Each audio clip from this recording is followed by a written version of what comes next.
It often begins with a whisper, a joke made at your expense, a subtle shift in the tone of the room, a stare that lingers a second too long, or a smile hiding something beneath. Most people don't notice it. They brush it off, convincing themselves it's not worth reacting to. But then it happens again, sharper, clearer, and more public. And by the time you think about responding, it's too late. Because disrespect ignored is disrespect approved. Machiavelli understood this better than anyone.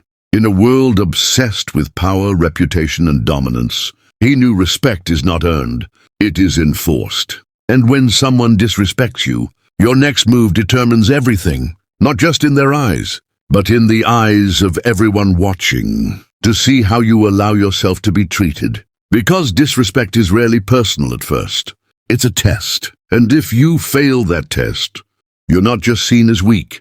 You're marked as someone who's safe to disrespect again. So when someone disrespects you, this is what you do. Not later, not in theory, but immediately. You go silent but never weak. This is the first Machiavellian law of handling disrespect. The one who reacts emotionally loses status, but the one who goes silent strategically becomes unpredictable. And unpredictability breeds fear. Silence doesn't mean ignoring it. It means pulling back your energy. You don't laugh it off. You don't act like you didn't hear it. You don't explain how it made you feel. You starve them of your attention. With your eyes, your tone, and your refusal to feed their energy. It's a hard pause. In the rhythm they were trying to control. A sudden void in a conversation. They expected to dominate. Because disrespect only thrives when it gets a reaction. Laughter, defensiveness, or appeasement. But when it's met with cold stillness, it exposes itself for what it truly is. A cheap, desperate attempt at dominance. Machiavelli never struck first. He observed. He let his enemies reveal themselves, fully and confidently. And when he did strike, it was never with apology, only with precision. That should be your next move. Reflect the violation back, not with insults, not with retaliation, but with a question. Because when someone disrespects you, they're seeking an emotional reaction. They want to trigger your insecurity. What they don't expect is exposure. So you hold their gaze, tilt your head slightly, and with surgical calm you say, "Did you mean to say that?" Or, "Sure you want to repeat that?" Or, "That sounded personal. Want to clarify before I respond?" Each line is a precise incision. You're not denying the attack. You're inviting them to make it again, to double down, to make their aggression public. Most won't, because most people who disrespect you aren't bold. They're opportunistic. They're testing boundaries to see who will check them. And when you meet their move, with silent tension and icy clarity, doubt creeps in. And that's what you want. Not revenge, not drama, but doubt. Because the one who plants doubt, who makes others hesitate, who forces them to think twice before speaking or acting around them, that person doesn't need to ask for respect. They don't demand it. They radiate it. But this is where the game deepens. Most people can handle a single moment, a single confrontation. What they can't handle is consistency. If someone disrespects you once and you respond correctly, that's just the beginning. Because if they sense the door is still slightly open, if your energy softens even a little later, they will test it again. So the third step is this: reframe the relationship immediately. You don't return to normal. You don't act like nothing happened. You redraw the lines, how you speak, how you show up, and how deliberately unavailable you now are.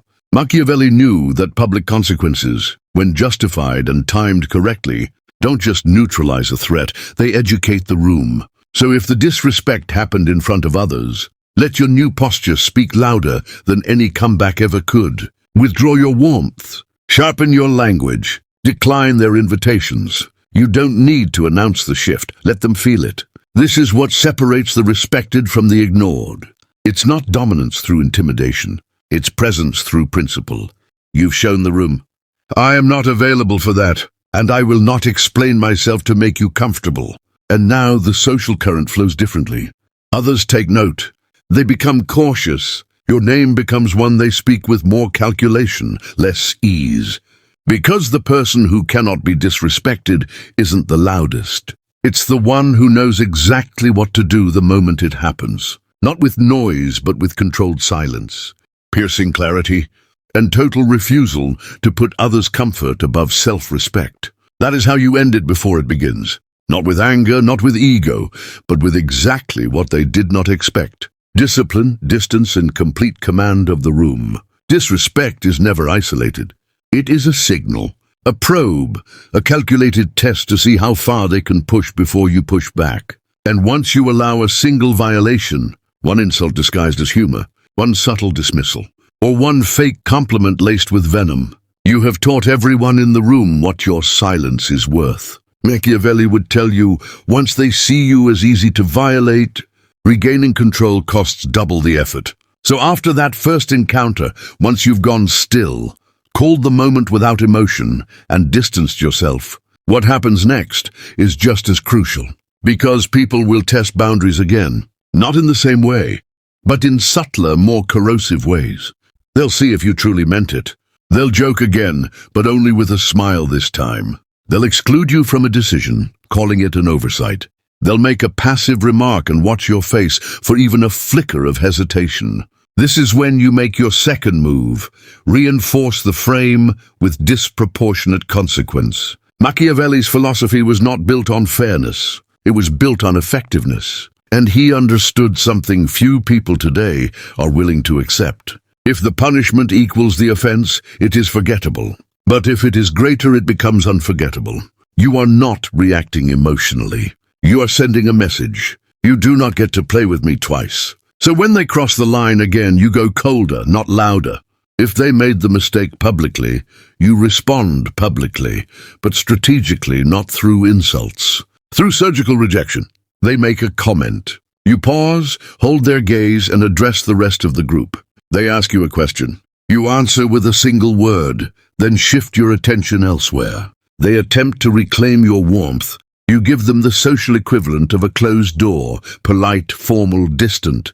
It's not aggression, it's removal. You're not trying to defeat them. You're demonstrating something more chilling. They've lost access, and this is what cuts deeper than insults. Not being insulted hurts less than being ignored by someone who once acknowledged you. This is where most people fail.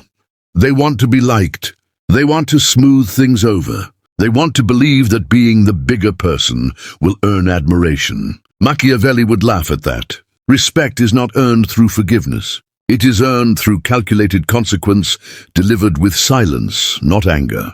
And here is where your real leverage begins. People are always watching. They saw the moment of disrespect. They saw how you responded.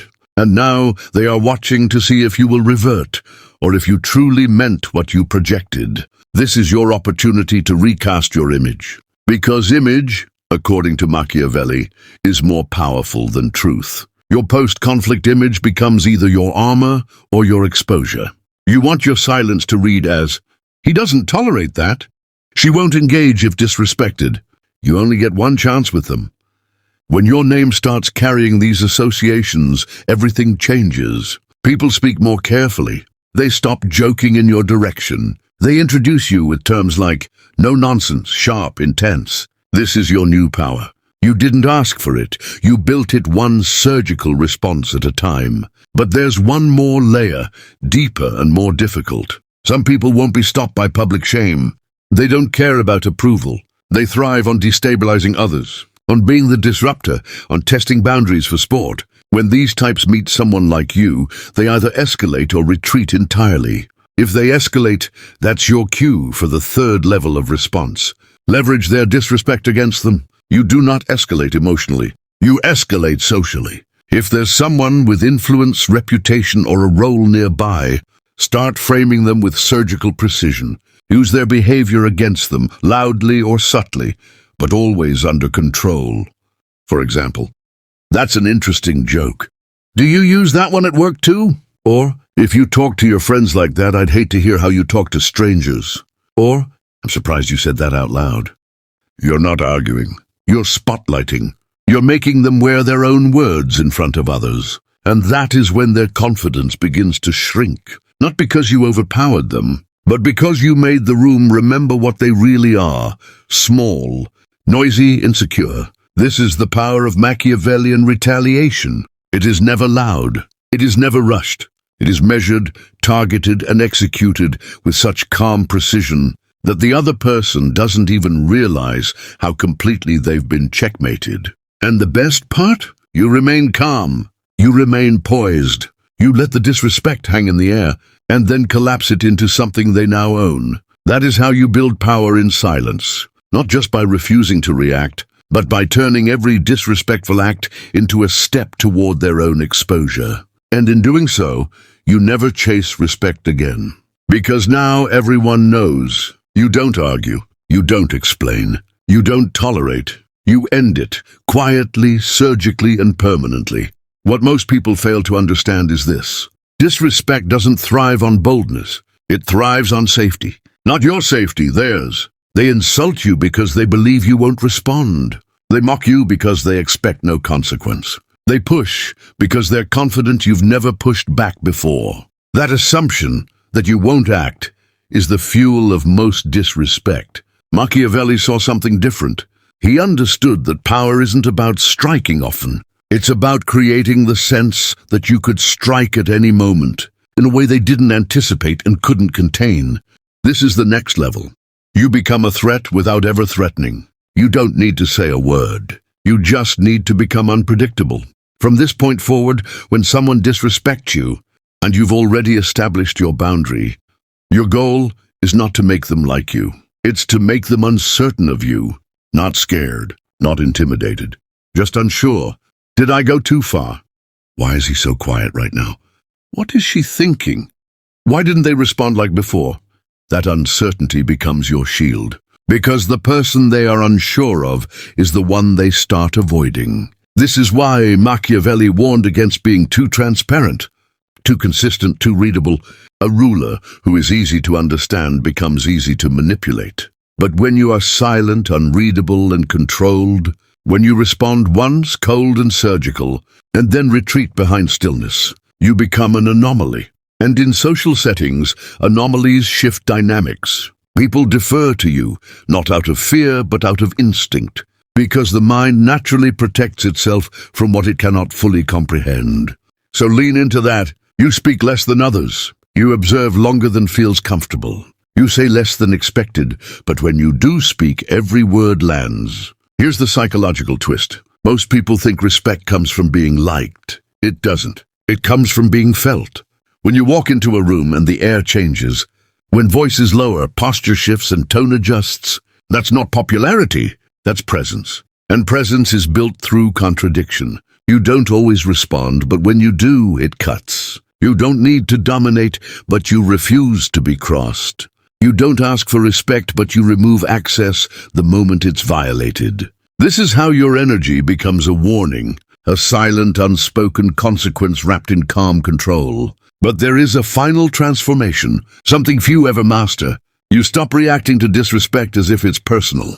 You start treating it as information. This is where your mind separates from the average person. They hear an insult and feel pain. You hear it and think, there's the weak spot in them. They mock you, and you don't flinch because you see through it. You read the need behind the disrespect: insecurity, jealousy, fear, projection, desperation to assert control where they feel none. That is the final twist of power. When someone disrespects you, it reveals them, not you. So you log it, you remember it, and you move forward, not by forgiving, but by calculating. Do they still get access to you? Do they need to be isolated publicly or privately? Do you use them to send a message to others, or let them disappear quietly? You're no longer playing emotional chess. You're orchestrating position. And as Machiavelli taught, the best position is one where others fear violating your boundary, even when you're not there. That's when you've won. Not when people admire you, not when they praise you, but when your absence carries the same weight as your presence. The people who never get disrespected aren't always the loudest. They're the ones who've made disrespect too expensive, not through rage, not through revenge, but through disciplined silence, disproportionate consequence, and unapologetic self-enforcement. You don't need to play the social game like they do. You play the power game, and when you do, everything changes. People hesitate before crossing you. Their jokes shift tone. Their words soften. Their energy recalibrates, because now they know you're not here to fit in. You're here to be respected.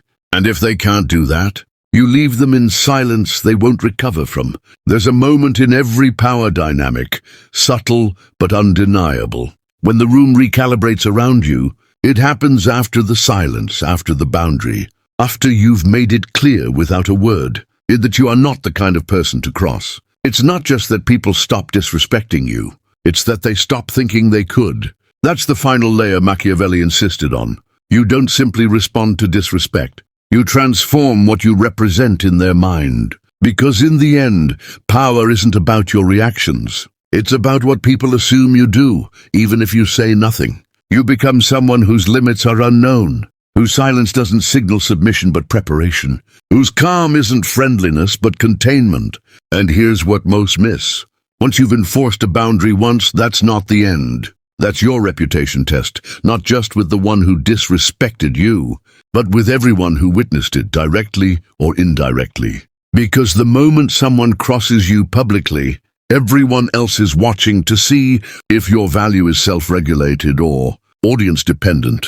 If you hold firm under pressure without exploding, apologizing, or seeking validation, they feel something they cannot describe: certainty. And certainty is the rarest trait in a world addicted to approval. This doesn't mean being cold or hostile. It means your warmth is now a choice, not a default. You smile when you want to. You speak when you decide it matters. You give access only to those who've proven they don't take it for granted. This is how you become untouchable, not through physical power, but through energetic value. And energetic value is built by subtraction. You subtract things like reactivity, neediness, over-explaining, justifying your presence, and tolerating even 1% of disrespect masked as a joke. That's when you begin to attract a new level of response. The room slows when you enter. People don't interrupt you mid-sentence. They repeat your words later because they were measured and few. You are no longer someone navigating social terrain. You are the terrain. And here's where Machiavelli's most brutal insight comes in. Men must be either respected or eliminated. In modern terms, either they understand your value or they no longer get access to it. It's not about revenge.